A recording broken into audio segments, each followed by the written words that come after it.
नमस्कार। स्वागत है आपका गोदान की चौपाल में। मैं रचना यदुवंशी आपको प्रेमचंद जी का लिखा हुआ कालजयी उपन्यास गोदान सुना रही हूँ। वर्ष के नवारंभ पर मैंने आपको बधाई और शुभकामनाएं दे दी थी, लेकिन अंतराल चूंकि ज्यादा हो गया है। मैं आपको बता करके गई थी कि व्यक्तिगत कारणों से मेरी अगली उपस्थिति देर से हो पाएगी, तो वही हो रहा है। पिछली बार मैंने आपको 72वां अध्याय पढ़ के सुनाया था और आज मैं आपको 73वां अध्याय पढ़ के सुनाऊंगी। फिर से आपको बहुत सारी शुभकामनाएं और बधाई, क्योंकि इस वर्ष के शुभारंभ पर हम लोग दूसरी बार मिल रहे हैं। तो मेरा और आपका ये जो पाठक, वाचक और श्रोता का जो रिश्ता है, जो संबंध है, इसका मैं बहुत सम्मान करती हूँ और आप लोगों का शुक्रिया अदा करती हूँ कि बहुत तल्लीनता से और बहुत भाव प्रवणता से आपने मुझे सुना, प्रेमचंद जी को सुना है बेसिकली।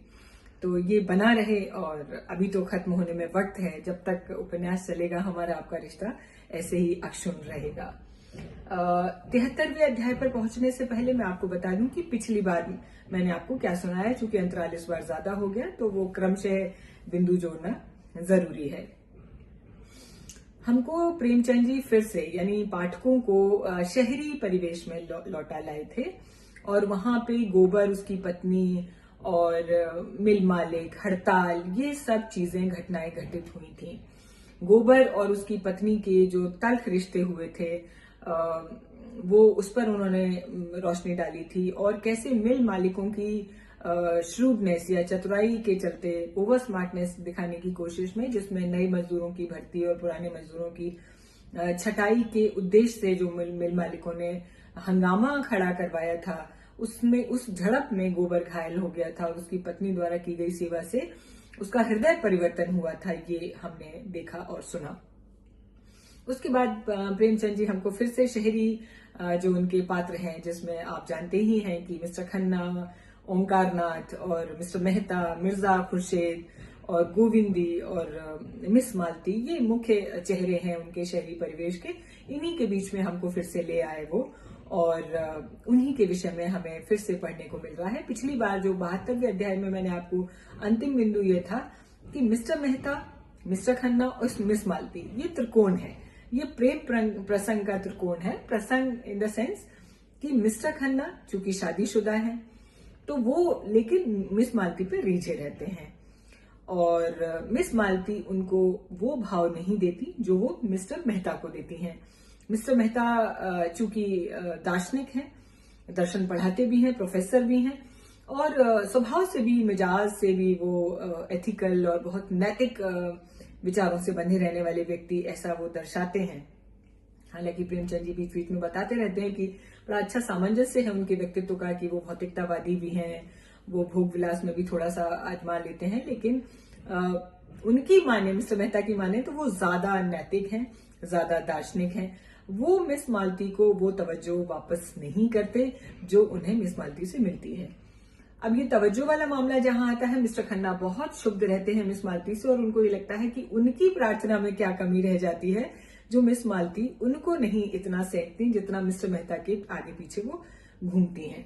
और यही सब वार्तालाप चल रहा था। बेसिकली मिस्टर खन्ना उनके पास अपना एक विचार लेके आए थे मजदूरों के विषय में और उसी के विषय में बात कर रहे थे, लेकिन मिस्टर खन्ना और मिस्टर मेहता जहां हो वहां मिस मालती का जिक्र ना हो, ऐसा प्रेमचंद जी ने कभी किया नहीं और वही इस बार भी हुआ।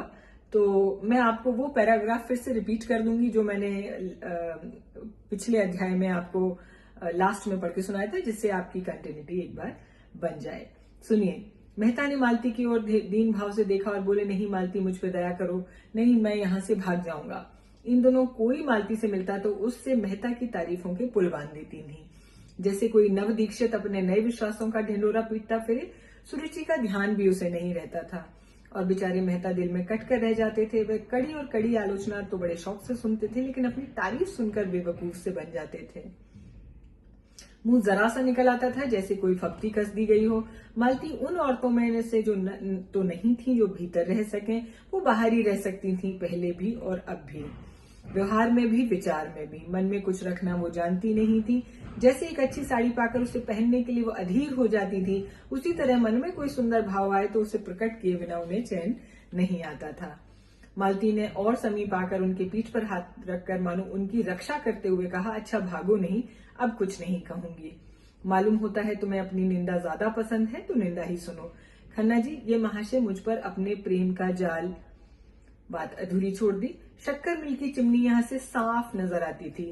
खन्ना ने उसकी तरफ देखा। वे चिमनी खन्ना के कीर्ति स्तंभ की भांति आकाश में सिर उठाई खड़ी थी। खन्ना की आंखों में अभिमान चमक उठा। इसी वक्त उन्हें मिल के दफ्तर जाना था। वहां डायरेक्टरों की एक अर्जेंट मीटिंग करनी होगी और इस परिस्थिति को उन्हें समझाना होगा और इस समस्या का हल करने का उपाय भी बताना होगा। मगर चिमनी के पास से ये धुआं कहां से उठ रहा है? देखते देखते सारा आकाश बैलून की भांति धुएं से भर गया। सबों ने सशंक होकर इधर उधर देखा, कहीं आग तो नहीं लग गई? आग ही मालूम होती है। सहसा सामने सड़क पर हजारों आदमी मिल की तरफ दौड़ते नजर आए। खन्ना ने खड़े होकर पूछा, तुम लोग कहाँ दौड़ रहे हो? एक आदमी ने रुककर कहा, जी शक्कर मिल में आग लग गई है, आप देख नहीं रहे हैं क्या? खन्ना ने मेहता की ओर देखा और मेहता ने खन्ना की ओर। मालती दौड़ती हुई बंगले में गई और जूते पहनाई। अफसोस और शिकायत करने का अवसर नहीं था। किसी के मुंह से एक बात न निकली, खतरे में हमारी चेतना अंतर्मुखी हो जाती है। खन्ना की कार खड़ी ही थी। तीनों आदमी घबराए हुए आकर बैठ गए और मिल की तरफ भागे। चौरस्ते पर पहुंचे तो देखा सारा शहर मिल की ओर उमड़ा चला आ रहा है। आग में आदमियों को खींचने का जादू है। कार आगे नहीं बढ़ सकी। मेहता ने पूछा, आग बीमा तो करा लिया था ना? खन्ना ने लंबी सांस खींचकर कहा, कहाँ भाई, अभी तो लिखा पढ़ी ही हो रही थी। मैं क्या जानता था कि ये आफत आने वाली है। कार वहीं राम आसरे छोड़ दी गई और तीनों आदमी भीड़ को चीरते हुए मिल के सामने जा पहुंचे। अग्नि का एक सागर आकाश में उमड़ रहा था। अग्नि की उन्मत्त लहरें एक दांत पीसती थीं, जीभ लपकाती थीं, जैसे आकाश को भी निगल लेंगी। उस अग्नि समुद्र के नीचे ऐसा धुआं छाया था मानो सावन की घटा कालिख में नहाकर नीचे उतर आई हो। उसके ऊपर जैसे आग का थरथराता हुआ उबलता हुआ हिमालय खड़ा था। हाथे में लाखों आदमियों की भीड़ थी। पुलिस भी थी, फायर ब्रिगेड भी थी, सेवा समिति के सेवक भी थे, पर सब के सब आग की भीषणता से मानो शिथिल हो गए थे। फायर ब्रिगेड के छींटे उस अग्नि सागर में जाकर जैसे बुझ जाते थे। ईंटें जल रही थी, लोहे के गार्डर जल रहे थे और पिघली हुई शक्कर के परनाले चारों तरफ बह रहे थे। और तो और जमीन से भी ज्वाला निकल रही थी। दूर से तो मेहता और खन्ना को आश्चर्य हो रहा था कि इतने आदमी खड़े तमाशा क्यों देख रहे हैं, आग बुझाने में मदद क्यों नहीं करते। मगर अब इन्हें भी ज्ञात हुआ कि तमाशा देखने के सिवा और कुछ करना अपने वश में नहीं है। मिल की दीवारों से 50 गज के अंदर जाना जान जोखिम था।